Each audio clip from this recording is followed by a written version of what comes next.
We may be making some forward-looking statements today, so please base your purchasing decisions on current features and functionality and not on any forward-looking statements we may make. Hi, I'm Jennifer Lee, Senior Admin Evangelist at Salesforce, and hello everyone. Welcome to May's Automate This. And as the weather gets warmer, I know you're going to start making plans to take time off, so you might not be available to watch this live. I totally get it. So watch Automate This whenever you can, on video on demand, back on the same page.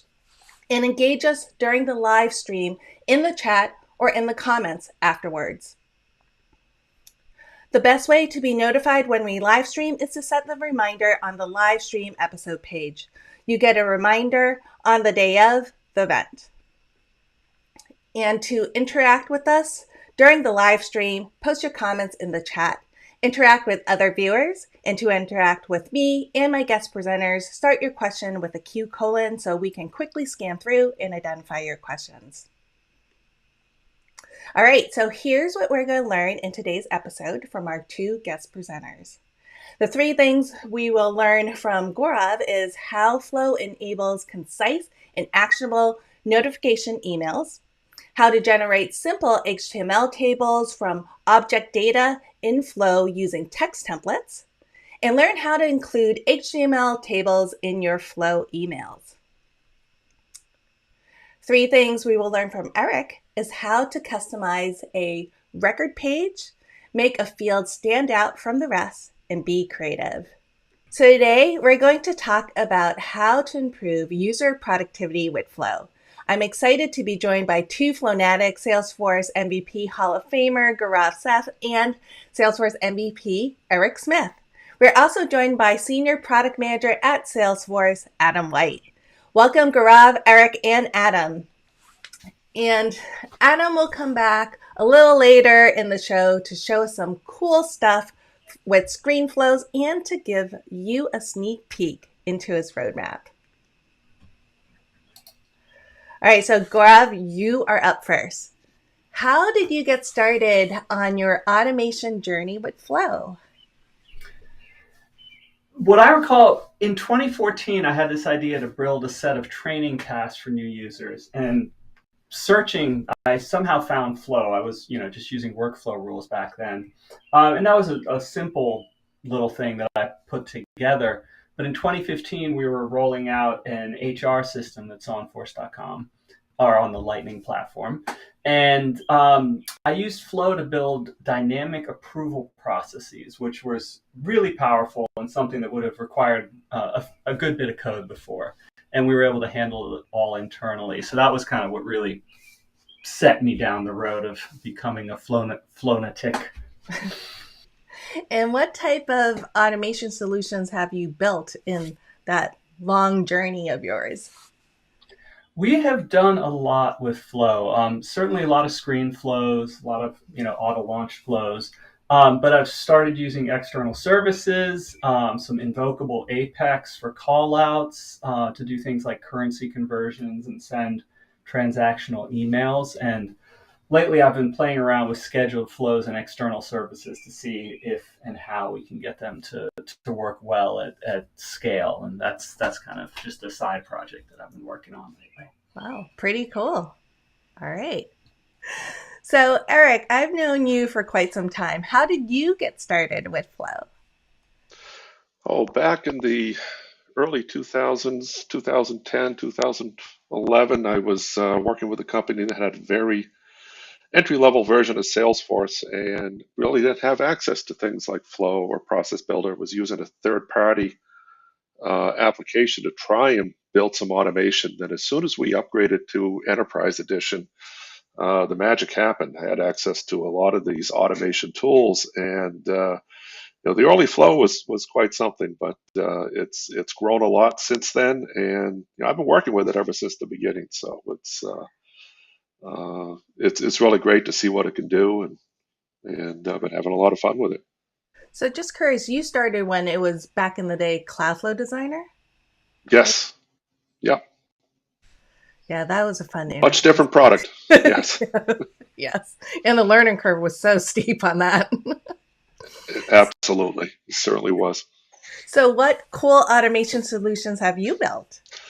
Well, I've built a lot of different things with Flow with automation, probably more with screen flows and guided automation for users than triggered automations. But a lot of my concentration has been on little building blocks, things you can add into flows, whether it's a custom screen component or an invocable action or other things that could really extend the capability and the power that you have with Flow, just to take it to the next level.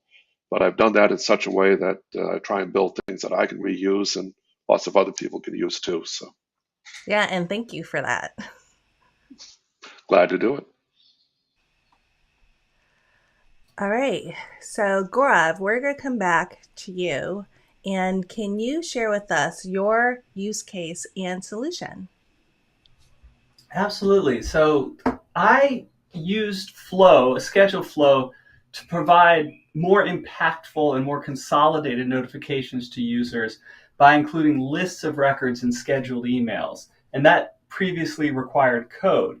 And before this approach, I would send a single email, like say for an overdue opportunity, and an opportunity owner would get 10 separate emails for all, each of their overdue opportunities. And so the use case here is simple. It's sending opportunity owners a list of their open opportunities that have passed the close date. But you could imagine it could extend to like a variety of scenarios where a single user, instead of receiving multiple notifications that are kind of popcorn all over the place, they get a single notification on the same day of the month that has a full list of records that they can take action on. Cool. So let's have you show us your solution. Great. Yeah, happy to do so. So I'll actually kick it off by just firing it off and then show you the output, and then I'll dig into some of the cool things that I was able to do here with Flow. So I'm just gonna run it in Flow Debugger, and the Flow, the output is an email, and so I'm just sending it to Mailinator, so you don't have to see my inbox. And what you can see is, it sends a list of all of the opportunities that are overdue that are owned by this one user. And I also include a link to a report so they could easily use inline editing and reports to make the updates. They don't have, it's again, this idea of consolidation and ease of use. So now they can go through and change the close date, change the stage, and hopefully not have any overdue opportunities next month. So that's the kind of the big picture. And what enabled this is that I think it was summer 21 where you got the ability to send rich text emails via Flow. And so I'm doing the whole thing in Flow. I'm not using any Visualforce email templates or anything like that. And where the magic kind of happens, let me go back into the main editing screen. You get all the opportunities and you check if the user has any opportunities. As it's a schedule, let's start from the beginning. It's a scheduled flow on the user object, so it fires for all active users. So, and then Salesforce, creates runs them in a batch, so it's bulkified, and it checks for each of these users, do they have opportunities, and does a little bit of work to sort them so they're ordered by close date. And then we do some really light HTML in the flow, because while you can send rich text emails in flows, there's no component that lets you kind of generate that table that can be inserted into an email. I was exploring the native data table component, but that's just for screen flows. You couldn't create a data table and send it via email. But I saw a blog post from Narinder, who's also an MVP, and he had done some stuff around HTML and flows. And I took that and realized by using text templates, you need to know almost no HTML. I mean, very, very basic stuff. And you can create a really nice looking table. So the text templates are the key. And so in each of these assignments, we have a text variable that just stores all of the HTML that's going to be inserted in the email. And we use these text templates to kind of throw some HTML in there that can include the merge fields. I'm doing a little bit of other stuff to create a stripy row effect, which I won't go into details on this podcast, but we've got a blog and a lot of details out there. So let me open one of these text templates, and you'll see, how simple it is. So here we're literally just creating a table, which is some pretty straightforward HTML. You're just starting a table, and you're setting. Let me expand this a little. You're setting the columns: opportunity name, close date, stage, amount. You choose your columns right here, and then you loop over all the opportunities, the overdue opportunities owned by this user, and you again use another text template, which I'm calling table row because it's inserting a row, and you add that text template to the HTML table. So you're literally kind of generating each row of the table. It's almost like you think of like a dot matrix printer here going, it's just like crunching through these things. And so if you go to the table row, there's a little bit of light styling in here, but basically it's saying, okay, start a row, insert a column. Here's, the merge field, the opportunity name. This is, creating a link. This is all kind of documented in the blog post, so I won't go into the light HTML here. But because we're using a text template, it makes it really straightforward. You just stick, the HTML is you just write it in. You don't have to do any kind of weird escaping stuff. And the merge fields just use that standard, flow merge syntax. And voila, it's going to go through all of those opportunities and throw a row in for each opportunity. And then once you're done, you just close the table. And here, I didn't even bother with the text template because it's just literally, a slash table command. And I put this div around it because that helped with formatting in Outlook. You'll have to kind of check how it works based on whatever email program your company uses. And then, so all of that is kind of generating this block of HTML. And then I used another text template for the email body, right? And this is just, write whatever you want. And here's that variable, that text variable that's storing the HTML. You just stick it right in there. And there's your email. And the last thing to do is just to send it. And then, as you can see, I'll open that up real quick. Or sort of quick, it does take a minute. The body is a text template, the subject is a text template. I'm using a formula field for the recipient because when I want to debug it, I want it to send to me, not to the actual recipient.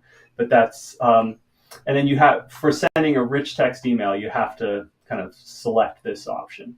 And with that, you may want to choose an org-wide address, some other things like that you can kind of look at the documentation, what you can do.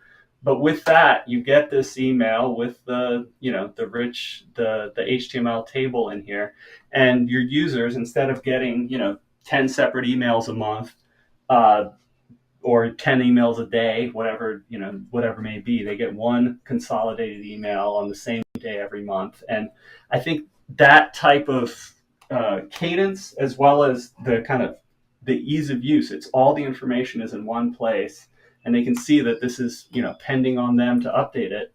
I think it's a much better way than what we were able to do previously with workflow rules and time triggers and all those kinds of things. This is I'm planning on extending this to other objects as well. And I think that's about it. I'd love to hear if people have questions or ideas or thoughts on what could be done. But I've been really happy with this. Yeah, I really think that this is a really cool solution, Gorav. And Gorav mentioned the blog post a couple of times. So that blog post will be published the day after this recording.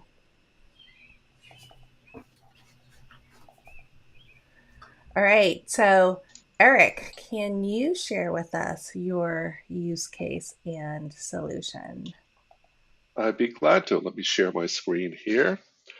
And this this little flow came about from feedback from some users that when they were working with, in this case, the case object and looking at the Lightning record page, there was a little bit of information that they would always look for, but it had a hard time standing out. And that's the case number. So if we take a quick glance at this page, we have to kind of look around and see, where is that case number? And it's right here. But they found that when they were taking notes, talking to a client on the phone or going back and forth, that was just one of the things they wanted to be able to take a quick glance at their screen and see. So I wanted to come up with a way to really make that particular field pop or stand out on the page. So I'm going to take you through the steps of how I ended up doing this for my users. And it's a very simple flow and a single custom field on the case object. So if we go in and take a look, the first thing I did is I created a custom case number field on my case object, and I called it my case number big because I wanted it to be the big view of the number, and I made it a rich text field. And the rich text allows you to do a little bit of formatting as far as what you want it to look like. So I created this new field and put that on my object. Now the next step, once I had this field there, was to how do I get the actual case number into this field and how do I have it formatted a little bit differently. So the next step is to I created a flow that anytime a case record is created, it will set that number for me. And I'll just show you how straightforward that is. We'll actually go in and create the flow right here from scratch. So it's going to be a record triggered flow. And we'll start by selecting the record triggered flow, and we'll select the object, and it's going to be the case object. And we're going to want this to run anytime a case record is created. Case number, once it's set, it doesn't change, so we don't need to run this flow when it's created or updated, just when it's created. So that's our entry condition for the triggered flow. And we're going to do this as an after save flow, actions and related records. Now, a lot of times, if you are just trying to set field values in a triggered flow, you would pick what's called fast field updates or a before save flow because it's much faster. Now, there's a particular reason I'm doing this one as an after save flow, and that's because the case number, as it turns out on a case, isn't generated or made or created until after the record is committed to the database. So I have to wait until the record is created, which is why I'm doing this as an after save flow in this particular case. If you follow this same process to change or highlight other fields where that's not the case, you could certainly use fast field updates on your triggered flow. So I'm going to do this when the record is created. And all I need to do is I want to set that value for my new field. So I'm going to update the record that triggered this flow. And we'll just give it a name here. We're going to set our big case number. And we are always going to do this. And the field we're going to set is going to be this case number big. And I want to give it a value. And the value that I want to give it is going to be that formatted number. So I'm going to actually, like Gorav did, I'm going to use a text template, which allows you to do some formatting. So I'm going to create a new resource here, a text template, and I'm going to call this my text template for a big number. And all I want this to be is I'm going to have this look at the regular case number field in my case record. And it's going to be that same number. But what I'm going to do is I'm going to give it some formatting. So instead of the standard 12-point text, I'm going to make this, let's go 22, and I want to make it bold. So now I'm going to have a bigger version of this number as defined by this text template. So I'm just grabbing the original case number on the record. The text template is now formatting it and assigning it to this new case number big field. And that's it. That's all I have for the flow. Record gets created, it sets this number. and you're good to go. So we'll save that flow.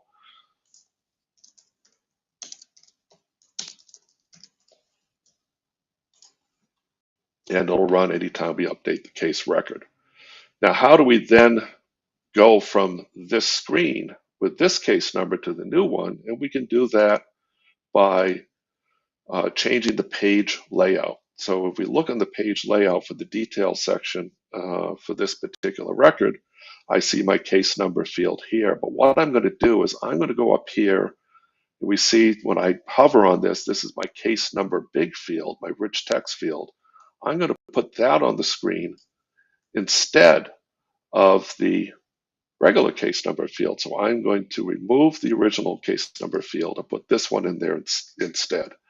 And you notice I gave it the same label, so it's going to have the same name when somebody looks at it on the screen. And the last thing I'm going to do is I'm just going to make sure this is going to be a read only. We don't want anybody trying to change this field and think they can actually change a case number. So I make that setting and I save this as my updated record detail page. Now, if I go back and look at this record, what we see now is now that case number field stands out. It's much easier and cleaner to see. We have that big number out there instead. The only other thing you want to keep in mind, and I'll cover this in that blog post that's going to be published, is that if you try and implement something like this, what about all the records that have already been created? What do you do about that? Well, you can also create a very similar flow to your record triggered flow, and you can create a scheduled flow that's going to run one time.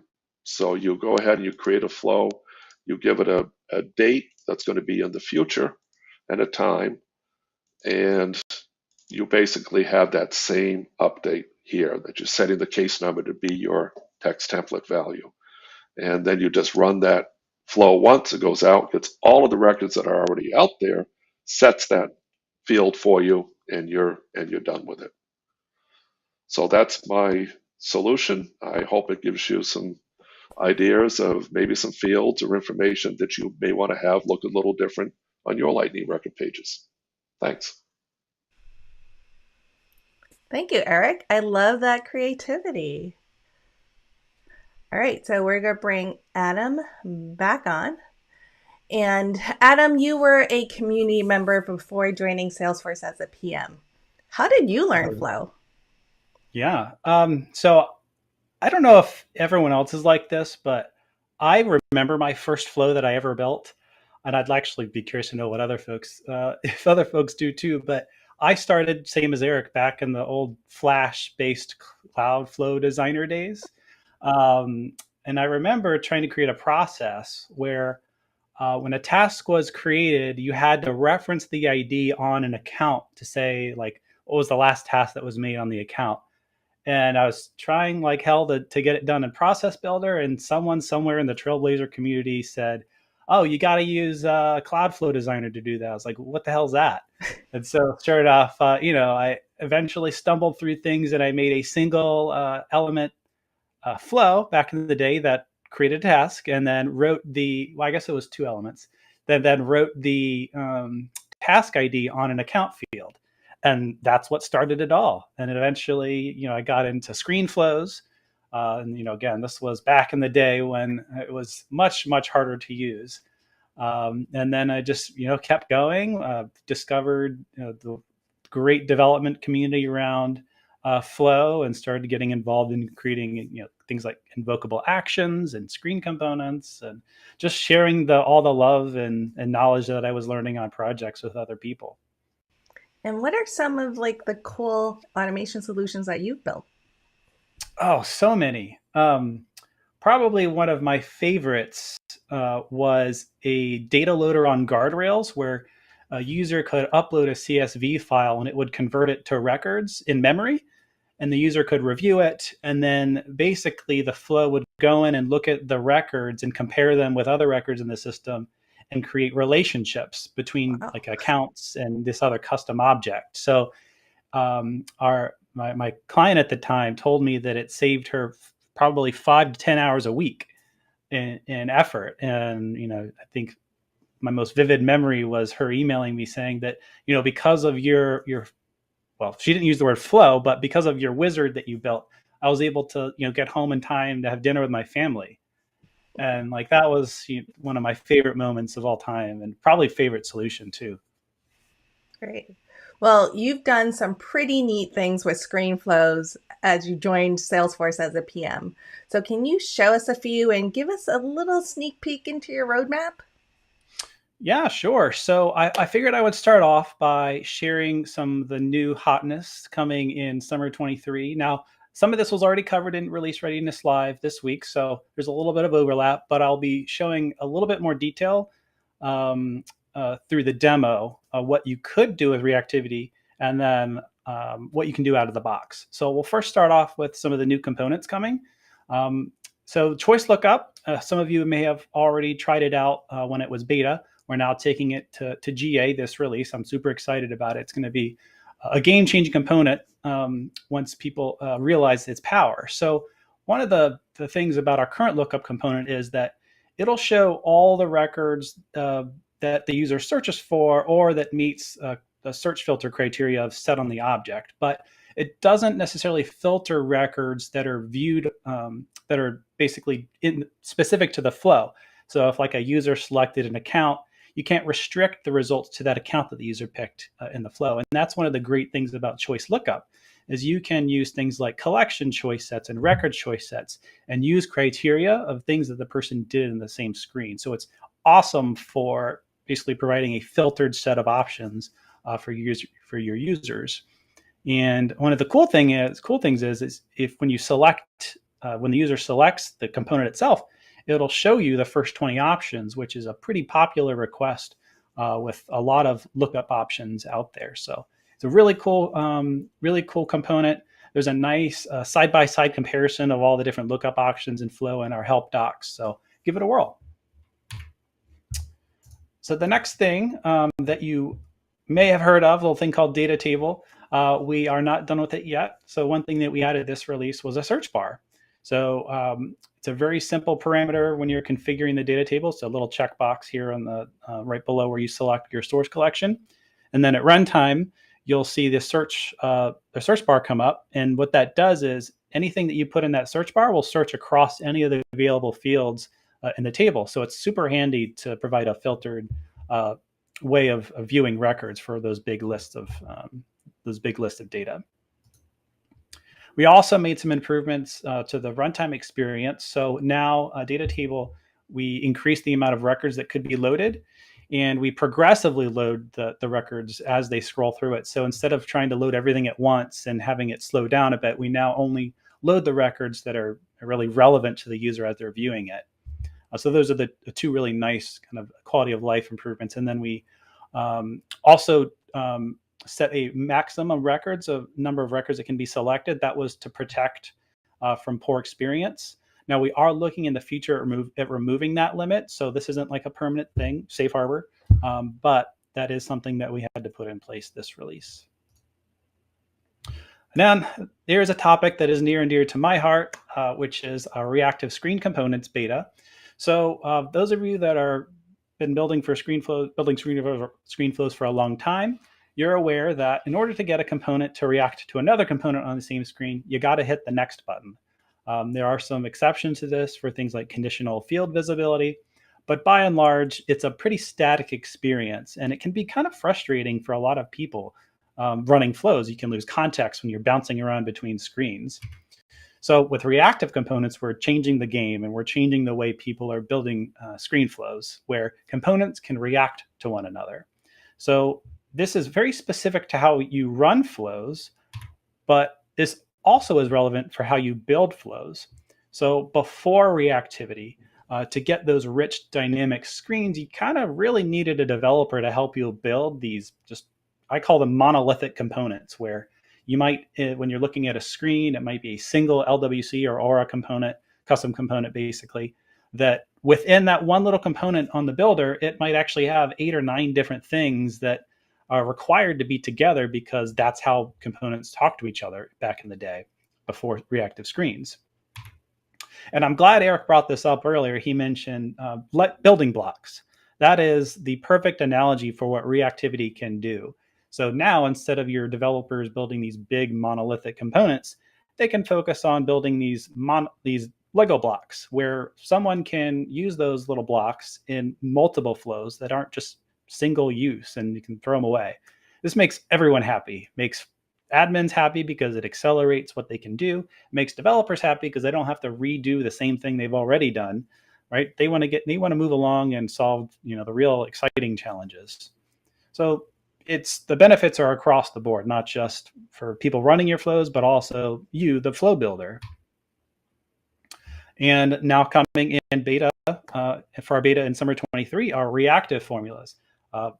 This is by far one of the coolest things that I've been involved with, because to my knowledge, this is one of the few places on the platform where you can get real-time calculations on a screen, right? With record fields on a page layout, you got to save the record to see how formulas are calculated. But screen flows, not so much. So this was a little clip of a demo I did during TDX that basically calculated a loan using a set of sliders for your loan terms and your interest rate. And so just to remind everyone, you do need to be using the latest API version, and only certain formula functions are supported. So it is a big chunk of them. So a few notables that I've noted back in RL that aren't supported are things like the exponent function, add months, and the substitute function are three most pretty commonly used ones out there for formula fields, but they're not yet supported, but they hopefully will be soon. Planning to support that next release. And then, of course, you also have to opt into the beta. That's found under the process automation setting page in setup. So we're going to see a little demo of that here shortly. And just to talk through our roadmap here. So the path to a fully reactive screen flow will take some time. We have started on the more common ones that we felt like were reasonable to do in a time frame that didn't take multiple releases. So the upcoming release, where we're going to go GA, we're going to be making choice selections reactive. So not something that will work in summer 23, but we are adding support for it next release, which should be really exciting times for everyone. Unfortunately, display text will not be reactive. That is one of our most common ones, but unfortunately also the hardest one to make reactive. As I discovered, there are lots of little things that we do in between screens to make display text happen. So that's going to be a good amount of work to put into the browser or the client, as we say. And then in the long future, we also want to look at more components like long text area, record choice sets, text templates, manual outputs, record fields. There's a whole host of things that we have to make reactive that unfortunately don't all come for free, but they will be coming. So something that I didn't have time to show in release readiness is a little bit more detail on what reactive choices means. So just to give you a little glimpse of what's coming for our GA release, a little bit of a use case here is choice to choice reactivity. So let's say someone selects a return reason as don't want, don't need. You could set your default value for your return type to be based off of the return reason using a formula. So you could say if someone selects don't want, don't need, automatically select the refund payment. So it's a really common use case that people have been asking for a long time. Another use case is non-choice components to choice components. So let's say you've got like an opportunity quick edit form that you want to build, and you've got a row of data tables. And when someone selects a row, it'll automatically populate a pick list of the opportunity stage. So pretty basic use case, but I feel like this one is going to be relatively common.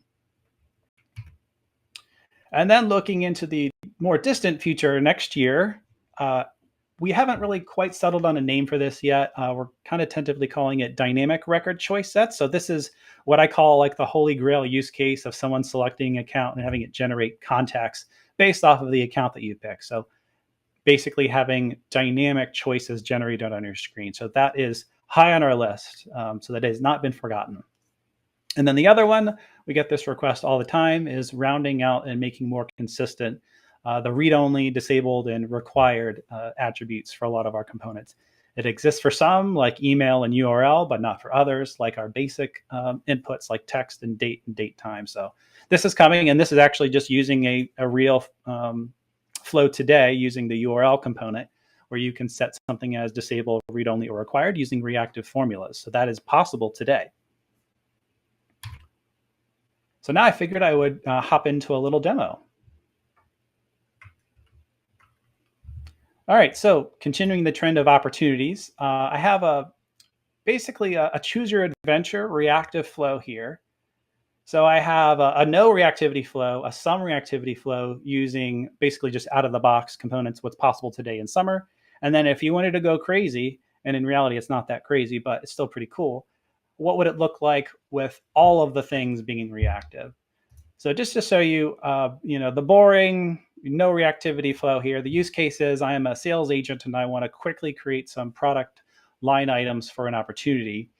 And so basically what we would be doing here is, in today's world, using today's ScreenFlow tech without the beta, you would go in on an account, you'd pick an opportunity, and you'd select a price book so that you know what products to return from the price book. The flow would go out. You'd pick your service package. So let's just say this is like an IT firm and they're selling service packages. So you'd select your service package, and let's say the rep wants to calculate a discount for it. So let's just say 62%. Why not? And then the flow would say, oh, wait, you've exceeded your discount. This is going to be submitted for your approval. And the agent will say, I don't want to go through that. I'm going to go back, select a different discount percentage. And they're just kind of hope that it's under the threshold. But nope, see, still not again. So they'd go back and forth, back and forth. Let's just start at 15. Great. Okay. All right. I've created my opportunity and my opportunity line item. Not, it's fine. That's today's world. But what would it look like with some reactivity in play? So same deal. We'd select the opportunity and the price book. So because reactivity can't out of the box retrieve records yet, like the product line items, we would still need to separate the screens. So they'd go in, they'd select their service package. But now with reactivity, you can basically bind the results of that data table to inputs on the bottom. So you can display the service package selected, the unit price, and then using reactive formulas, you can do some fun calculations and conditional field visibility. So now you can have some discount percentage show the total discounted real time and the total discount, or the total sales price after the discount. So you can already see like how much time this would save someone not having to bounce around between screens. And there's so much more you can do with reactive formulas. So now that's the sum scenario, but what would it look like with all of the reactivity? So same deal, select the opportunity, the price book, but now it's all on one screen. So using that price book we selected, we then go out and use an app exchange tool called Data Fetcher to then retrieve the price book items. And then just like we did before, no real difference here on the bottom. The big difference is we're consolidating these two screens. And just like we did before, we then create those opportunity line items. So that's pretty awesome.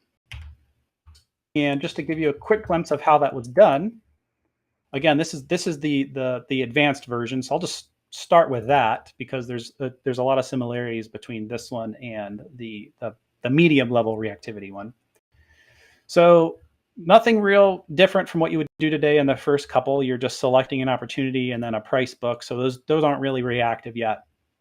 The cool thing here is this does require some SOQL. So what we do here with this custom data fetcher component that's available in the App Exchange is we have a formula that under the hood is just a SOQL query. So if you are comfortable with SOQL, you just generate a really basic query and you use the selected row of your price book to generate what is essentially just looking up a price book entry.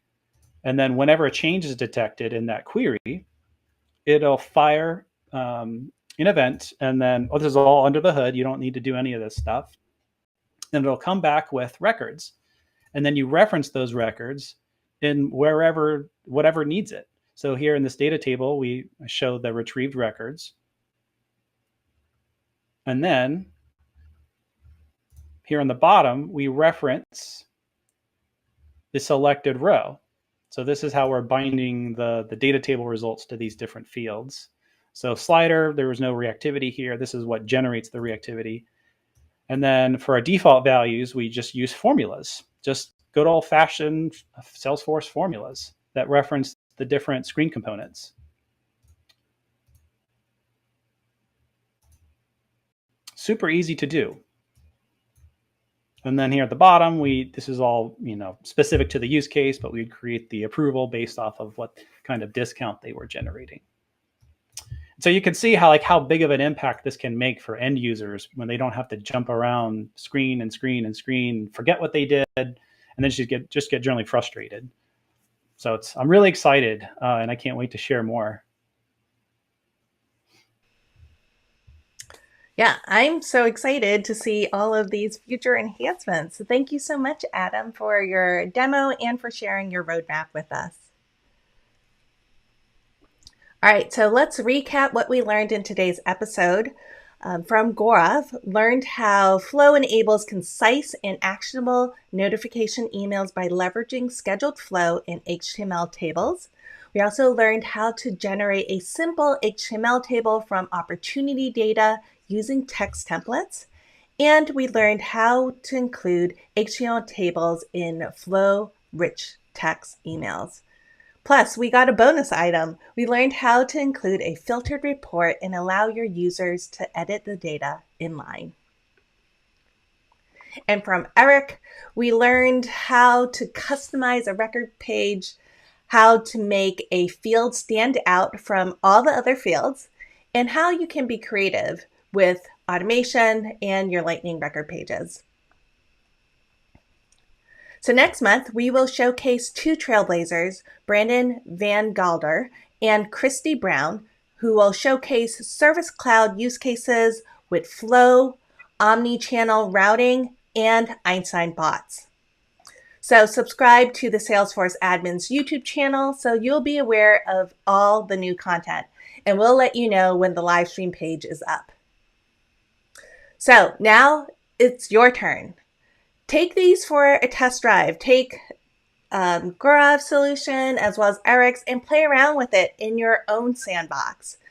And join the Salesforce Automation Trailblazer community group to learn more about automation, to ask questions, things like that. Connect with other Trailblazers who are building automation in Salesforce. And learn with Trailhead. We recently released a screen flow module, so if you haven't taken that, I highly recommend it. And continue learning. Get great content produced for you admins. Visit our website, admin.salesforce.com, to find the latest blogs, podcasts, and videos. Listen to the Salesforce Admins podcast hosted by Mike Gerholt and Jillian Bruce via Apple, Google, or Spotify, wherever you find your podcasts, and watch the past episodes of Automate This via our playlist on the Salesforce Admins YouTube channel. And I wanted to thank all three of you, Gorav, Eric, and Adam, for being my guests today on Automate This. Glad to be here. Thank you. Thanks, Jen. Thanks, Jen. And thank you to all of you for joining us for this episode of Automate This. I look forward to seeing you at future sessions. And talk to me. Tell me what you think of these episodes. Complete a quick survey and let us know what you liked and you want to see in the future.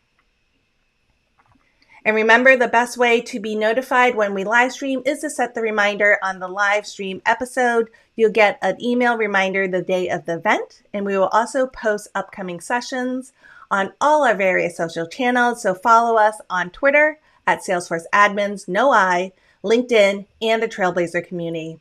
See you next month for another episode of Automate This.